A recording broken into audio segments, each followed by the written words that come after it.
posted. And now to a crime alert out of Florida City, where an argument leads to deadly gunfire inside of a Miami-Dade transit bus.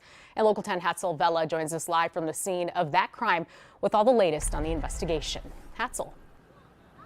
So Nella, just seconds ago, we did see the body of the victim in this case being placed in a medical examiner's van. Let me tell you what happened here. Detectives telling us this all started as an argument turns into some fight and then shots ring out. Now, while they're telling us what happened, they're also telling us that the driver of the bus is the real hero here because he was able to get everyone inside out quickly before things got worse and anyone else got hurt. The homicide scene is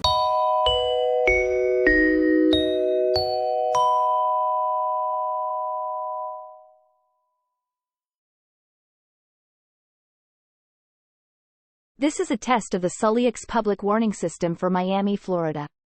This message is being sent to assess system functionality. No actual emergency exists. Do not take any action based on this message. For information about emergency preparedness, please visit www.ready.gov or contact your local emergency management office. This message is for testing purposes only and expires at 11:50 a.m.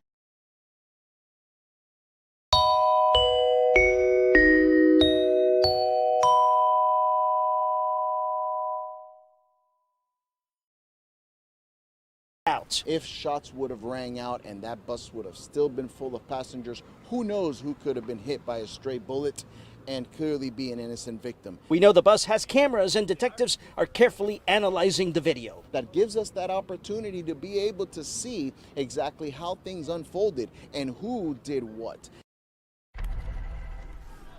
All right, so back alive, you're looking at live pictures of this